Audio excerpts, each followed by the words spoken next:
So there's a lot of powerful monsters in the Monsterverse. There's Godzilla, there's Kong, there's Shimo, there's King Ghidorah, and there's others. But there's also other powerful titans that we just don't see very much of.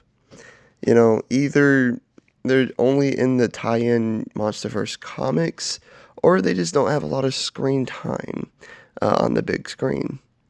And today, those are the titans that we are talking about.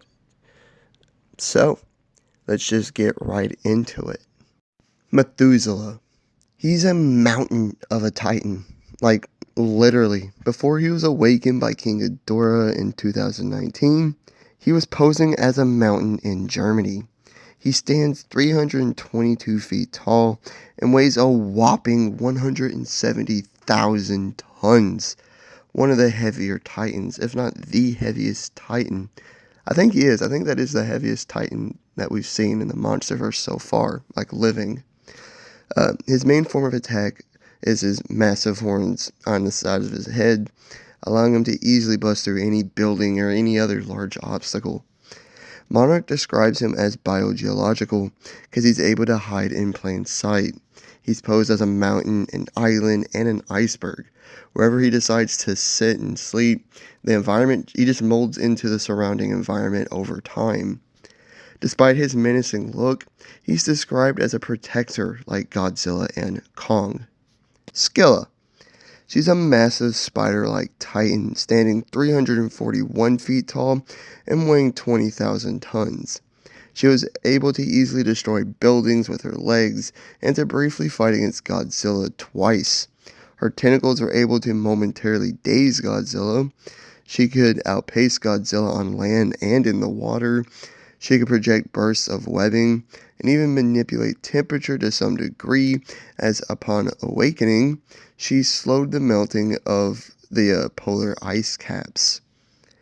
After killing a titan and starting to eat it, she can convert its nutrients into a deadly waterborne bacteria. This is why Monarch describes her as biocorrosive. Her only problem is that she's much, much lighter than the other massive titans that's in her height class, meaning she can quickly be overpowered by them. And this is what happened when she faced Godzilla in the previous movie. After just a very brief scuffle, Godzilla yeeted her across Rome and just overpowered her and killed her. It wasn't even that difficult for him. The Warbat. These are massive bat serpent-like kaijus. They can reach up to 428 feet long and weigh 26,000 tons. These are flying apex predators and pack hunters of the Hollow Earth that were capable of briefly fighting against and even restraining Kong. And honestly, if it weren't for the people that got involved, this Warbat may have killed Kong. I found that hard to believe, but I mean, it seemed like he had Kong on the ropes. And they also even have a bite force of almost 6,000 psi. Their two main fangs are 14 feet long, and they have a row of very sharp and serrated teeth designed for piercing flesh. Their main form of killing is via constriction, like a boa constrictor snakes. But they do also use their wings to suffocate their prey as well, as they're coiled around them. They're described as being very aggressive and hostile and hyper-carnivorous as well. Muto Prime, the first big bad of the Monsterverse, he's described as the parent superspecies of the two Mutos that fought Godzilla in San Francisco in 2014. He stood 350 feet tall and weighed 135,000 tons, much bigger than the two we saw in 2014, and he has a hardened shell with razor-sharp spikes on it. He was able to kill Dagon, a Gojira like Godzilla, and plant his larvae in his body, which is where the male and female Muto came from. It's also said that he had killed several other Gojiras too. However, Godzilla was able to stop him after a great fight and some help from Dr. Emma Russell. He could manipulate tectonic plates and easily cause earthquakes, as well as project his sonic roar, which was used to shatter Gojira's dorsal fins through harmonic resonance. However, it's stated that he and his species were evolved to fight against Gojiras specifically, and would probably be ineffective against other big titans, say like King Ghidorah or Shimo, for example. Tiamat, also called Titan 019, Tiamat is a giant sea serpent. So giant, in fact, that she's 847 feet long. Probably one of the longest titans in the Monsterverse. She was able to fight against Godzilla on 2 separate occasions, even dominating their first encounter. However, she did catch him by surprise, so take that with a grain of salt. She has also killed at least one of Kong's ancestors as well. Her bioluminescent protruding scales were able to pierce through Godzilla's hide. Similar to warbats, her main form of killing is by constriction, with her scales cutting into her prey's flesh as well. Her acidic breath attack is this yellow phosphorus ink that blinds enemies and can conduct electricity. Her cells are electrogenic, meaning she can release electricity and currents to such an extent that she can cause the ocean to boil around her and to leave a steam trail that's visible from space. This ability can also generate a massive electrical superstorm. She can also mimic the sounds of other creatures. However, despite all of this, when she fought Godzilla when his intent was killing her, she stood no real chance. After a brief encounter in the last movie, Godzilla blasted her to bits with his atomic breath. After only fighting for maybe a minute, if that long. She was powerful and deadly, but not a worthy challenger to the king. Behemoth, a massive titan that looks to be like a cross between a mammoth and a sloth.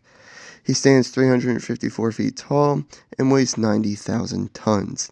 He was named after a beast mentioned in the Bible that's depicted as a mythical creature or a large animal.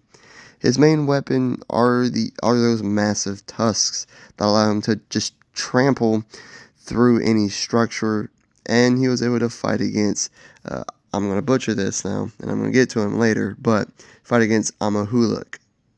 Although Godzilla did have to save him in that fight. He can at least regenerate his tusks if they are damaged or lost. His radiation can restore entire jungles and rainforests. Despite his menacing appearance, though, he is described as a protector like Kong and Godzilla, and is just a peaceful herbivore, and even enjoys being groomed, apparently. That's sweet and wholesome. His poop is even a great fertilizer, and that is a real fact. I'm not making that up. He's just a wholesome boy. We love ourselves a good behemoth. Now, I'm probably going to butcher this next one, but Nakika, originally being called the Kraken by Monarch, Nakika is a massive cephalopod titan that's nearly 900 feet long with massive tentacles, even longer than Tiamat. Despite being mostly docile, Monarch labels him as a destroyer like Ghidorah, and his tentacles are described as moving as if each one has its own bloodthirsty mind. It's also said that this titan is to blame for countless of ships being destroyed in mankind's history. He has a vicious adhesive on each of his suction cups, allowing him to crawl on land as well as drain energy from titans should they get caught in his grasps. He can regenerate any part of his body. He can change the color, texture, and pattern of his skin at will, and he's described as having a high intelligence, being able to play dead while being contained in Monarch's facility, as well as using submarines and other things as weapons. Now back to this guy, Amahuluk, something like that. He's an amphibious tree-like titan that stands at 379 feet tall. His body is made out of a mass of plants resembling roots bundled together, and he has a fish-like face with long, razor-sharp teeth. He appears to be hostile to other titans besides his king, Godzilla. He randomly attacked Behemoth and was overpowering him, and even shattered one of his tusks. He was named after a water monster from the folklore of uh, Kalapuya tribe in Oregon. Butchered that as well, my apologies. This titan is unique in that he actually has a superpower in telekinesis. According to artist Drew Johnson, he's just a head and a spine. The rest of his quote-unquote body is just a mass of old vegetation, logs, branches, and moss being held by his telekinesis. He can also telekinetically hurl parts of his body at foes and then make it return to him. Due to his toxic emitters, he can pollute the channels and rivers he roams in. According to Drew, he can send psychic blasts to his opponent's brain, which is fatal to weaker foes. However, it requires a lot of energy to do so. He also doesn't feel attacks unless it hits his head or spine.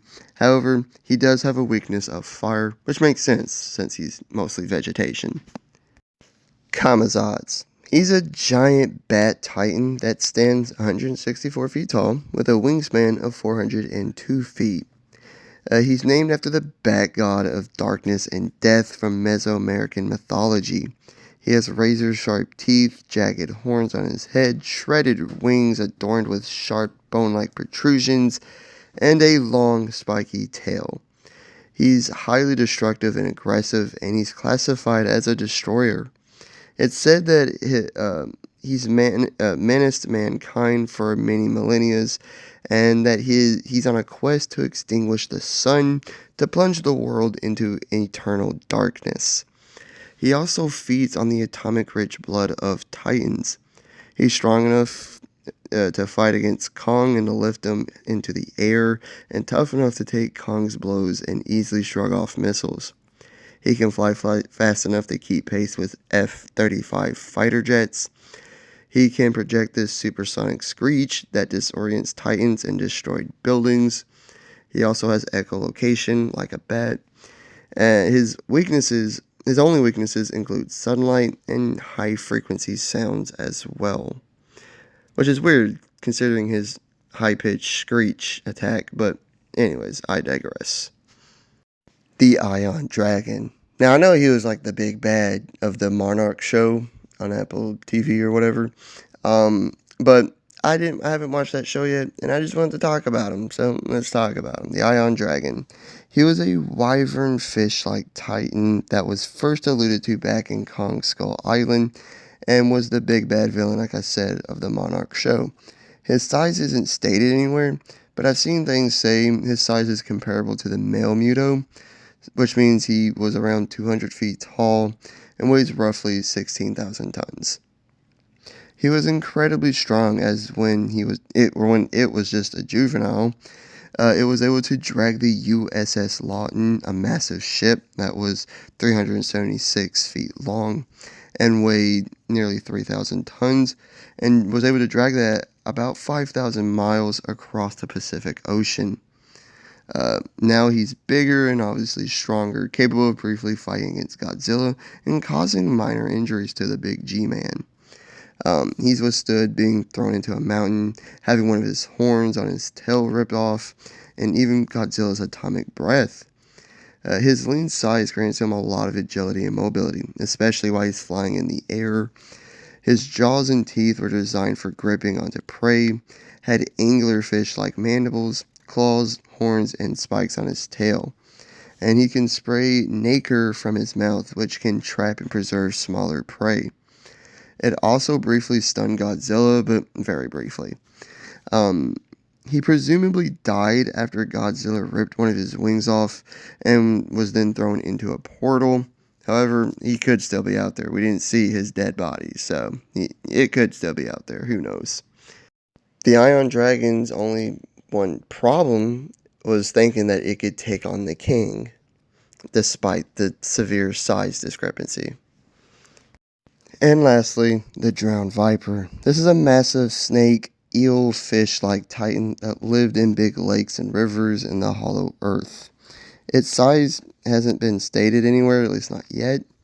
But comparing it to Kong's 350-ish feet height, it was massively long, like just incredibly long. You see it here, that's not even its full body. I think we can easily put it at least somewhere between 500 and 600 feet, maybe even longer than that. Um, its mouth are filled with needle-like teeth, and it killed via constriction. They are described as being highly aggressive and territorial, and will attack anything that enters its territory, its waters that it's living in. It was able to momentarily overpower Kong and even drag him down into the lake. Uh, it easily dodged his attacks and near instantly coiled around him as if gravity was not a problem to it. They are very fast and excellent swimmers due to their very light and nimble body, as well as their light and serpent-like body. However, it was no match for Kong in the long run, as it only temporarily was able to fight against Kong. But anyways, that is my list. Please let me know if I missed any. I am prone to mistakes and could have easily missed some. But anyways, like and subscribe if you did enjoy. Leave a comment of what you thought, and hit the notification bell to be notified of all my future videos and all the great stuff. I truly do appreciate it. Hope you guys have a great day and all the great stuff. See you on the next one. Peace.